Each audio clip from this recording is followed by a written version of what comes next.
Olá irmãos, graça e paz, tudo bem com vocês? Esse é o segundo vídeo que eu estou gravando aqui hoje. Assista também o primeiro, vou deixar no meu comentário fixo. E antes de eu ler um texto aqui para vocês, no livro de Cantares, para vocês que estão me acompanhando, vão entender perfeitamente. Eu percebi, irmãos, o que eu fazia há anos atrás e parei, eu voltei a fazer hoje e percebi que eu estava no caminho certo. O que eu fazia há anos atrás? Eu lia a palavra de Deus em duas versões. Claro, eu escolhia a melhor, que eu achava melhor, que eu ainda acho melhor, das versões, né? E aí eu lia para entender melhor as coisas. Só que naquele tempo eu não tinha acesso a aplicativos que têm ali palavras em grego, em hebraico. Depois disso eu passei a estudar o grego, eu estudei por 2 anos, não me arrependi, mas eu me arrependi de não ter começado a estudar o hebraico. E eu percebi que é importante também a gente estudar o hebraico, porque isso nos facilita na busca de palavras. Estudar o hebraico, não ficar ali focado em estudar hebraico e deixar as escrituras meio que de lado. Porque né, uma coisa sacrifica a outra, é o seu tempo. Aí você pega gosto pelas palavras hebraicas, começa a se identificar ali com algumas coisas, começa a ver que tem sentido, tem revelações, mas aí a pessoa acaba esquecendo de estudar o contexto, que é muito mais importante. O contexto, no nosso português, analisando em duas versões e se dedicando ali para compreender e somar com outros textos dos profetas, ou seja, uma leitura contínua, um estudo assim contínuo, com aplicativo para buscar palavras e tentar entender os desígnios do Senhor, lendo o contexto, é muito mais importante do que você estudar hebraico. Só que se você se esforçar, fizer uma coisa e não deixar outra, aí é tudo muito válido. Então, hoje, para você entender certos pontos da palavra, você precisa de no mínimo 2 versões. E se você quiser avançar em pesquisas e ter ali mais profundidade dentro dos textos, você vai precisar de um aplicativo que te dê ali significados da palavra grega e hebraica. E aí você vai ver se faz sentido você usar aquela palavra no original ou não. Porque uma coisa é fato, isso eu já tenho mostrado em alguns vídeos no canal. Nós temos muitos erros de tradução na nossa Bíblia. E o Senhor permitiu que isso acontecesse assim. Não vou entrar nesse ponto do porquê, já falei em outros vídeos, mas o Senhor permitiu. Mas também permitiu que nós tivéssemos acesso a várias traduções, nós tivéssemos acesso a aplicativo. O aplicativo que eu uso chama Olive Tree. Então, ele é pago, mas vale a pena você pagar o preço. Ele não é complicado, ele não é como o My Bible, que tem muitas opções, você até se perde ali no meio daquele aplicativo. A diferença é que o My Bible é gratuito e esse que eu uso, ele é pago. Esse que eu uso tem bem menos recurso, só que em ambos tem erro. Até dentro do aplicativo, você vai ter sugestões erradas. E isso eu consigo provar para vocês. É claro que é bem melhor ter o aplicativo e usar ele, mas você não pode confiar 100% no aplicativo. Ele vai te dar sugestões erradas. Porque também depende da sua revelação no texto. Não tem como eu mostrar isso para vocês agora, mas é assim. Então é o seguinte, no livro de Eclesiastes, que é o livro que eu estou estudando agora, me dedicando, é impossível você compreender esse livro se você não comparar 2 versões. E mesmo se você comparar, mas não tiver ali um amplo conhecimento do contexto de Salomão e outras coisas da palavra de Deus, e não pensar e não meditar, você vai se perder ali em muitas coisas. Muita gente não nota isso porque também não lê o livro, não é do interesse de muitas pessoas, né? Mas para mim eu quero entender as coisas que estão lá em Eclesiastes.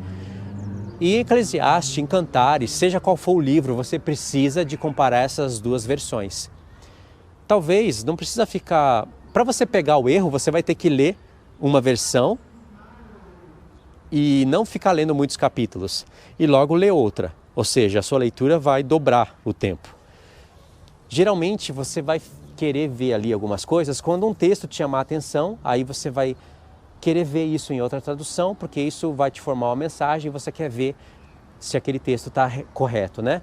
Mesmo assim, pode ser que as 2 versões, ela não tenha ali a revelação.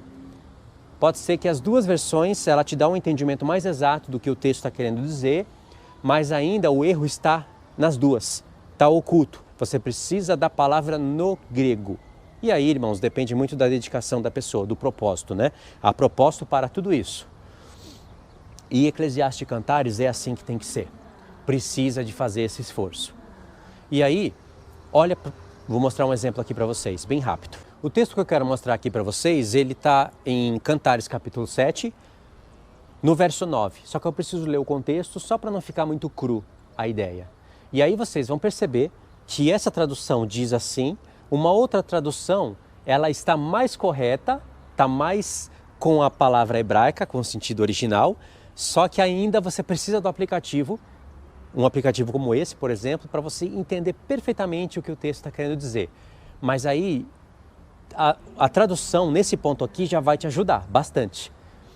Eu procuro ouvir duas traduções, Almeida Revista e Atualizada e Almeida Revista e Corrigida.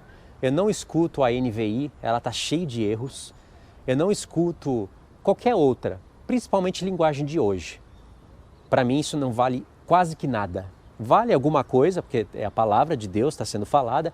Mas, irmãos, quando a pessoa quer simplificar demais o texto, quando a pessoa quer se entremeter na obra do Espírito Santo, e tem exemplos aqui para eu mostrar no capítulo 12 de Eclesiastes, você vai ver que tem pessoa que quer se meter no trabalho do Espírito Santo.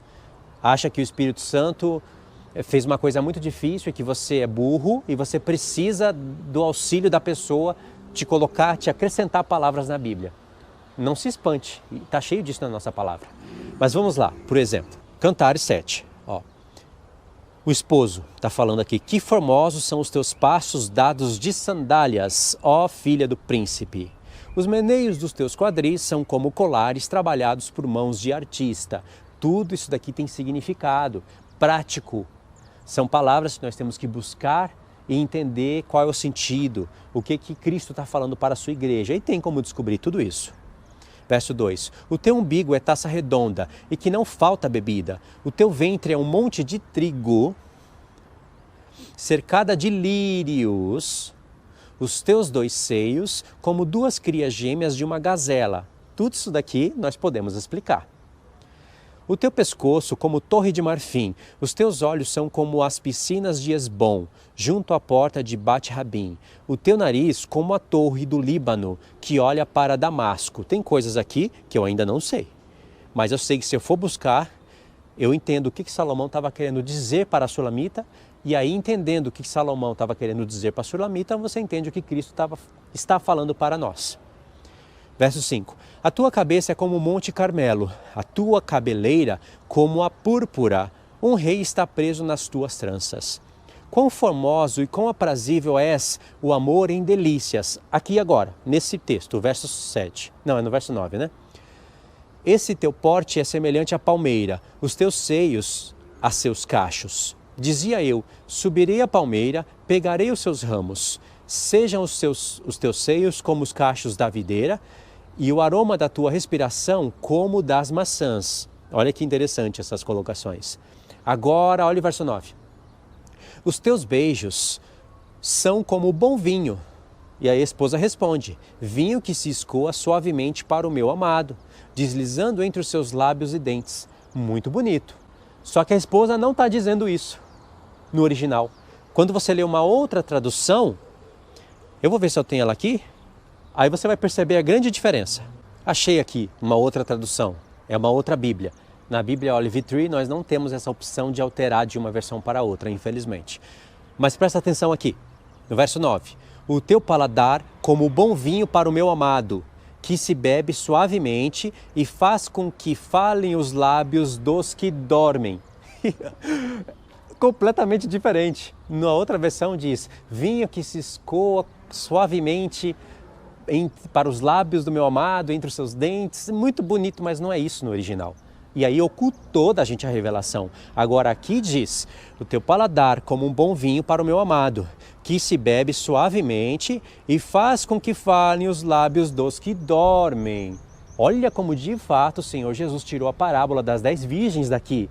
Você sabe, né? Eclesiastes 3, não, Cantares 3, Cantares 5, elas estão adormecidas, depois elas acordam. Então aqui já nos deu uma luz. Só que aí você fica em dúvida. Qual que é a tradução correta? Precisa do aplicativo para você confirmar. E aí você vai precisar tocar em palavra por palavra, ter perseverança para ver se realmente a tradução no hebraico está falando aquilo, para você ver qual tradução é a mais correta. Pelo menos a que faz mais sentido e a que nos traz revelação, sem sombra de dúvida, é a segunda que eu li, não é? Agora, olha aqui no aplicativo, vou estar clicando na palavra. Verso 9. Os teus beijos são como bom vinho, a esposa diz. Vinho que se escoa suavemente para o meu amado. Escoa, ó, coloquei aqui a palavra. Olha aí as palavras. Andar, vir, partir, percorrer, mover. Então tá certo, né? Suavemente, cliquei na palavra suavemente. Aqui a palavra já é honestidade, retidão, equidade, igualdade. E aí, para você ter certeza, você vai clicar na pesquisa para você ver aonde essa palavra aparece. Clica na pesquisa e olha aí o que aparece. Sinceridade, Salmos. Retidão, Salmos 17:2. Equidade, 75:2. Retamente. Olha aí, equidade, retas. Tá vendo? Outra palavra no original. E isso não tem em nenhuma das duas traduções. Aí depois da palavra suavemente para o meu amado, aqui deslizando, cliquei na palavra deslizando e olha a palavra que aparece aqui, adormecido, aqui embaixo. Não tem como sinalizar para vocês, olha na tela, adormecido. Clica para pesquisar, olha aí as traduções. Dormia, sono, dormia, aqui está deslizando porque é onde aparece o erro, né? Dormem, furor. Ou seja, quando a palavra aparece deslizar, furor, você fica confuso. Não é que a palavra hebraica está falando que pode ser traduzido como furor, como deslizando e como sono. Não faz sentido. É que nesses outros textos tem erro. Entendeu? Aí precisa dessa sua habilidade para você entender essas coisas. Entendeu? E aí, de fato, está confirmando aqui que é um vinho que ele vem de maneira reta, mas não é reta de deslizar, é de retidão, de equidade. É um vinho de retidão e de equidade que faz... No hebraico eu não achei a palavra falar a boca dos que dormem, mas eu achei a expressão que faz acordar os adormecidos, que faz os adormecidos despertarem. Entendeu? Então, nesse contexto de Cantares 7, que é maravilhoso, nos remete ao tempo da igreja no deserto e também tem porções do milênio, o Senhor Jesus trabalha assim. Quando a palavra vinho está sendo construída no texto, a própria esposa fala, esse teu vinho, ele vem para a gente como retidão e faz falar. Você pode até entender isso, mas no original não está, né? E faz acordar aqueles que estão adormecidos.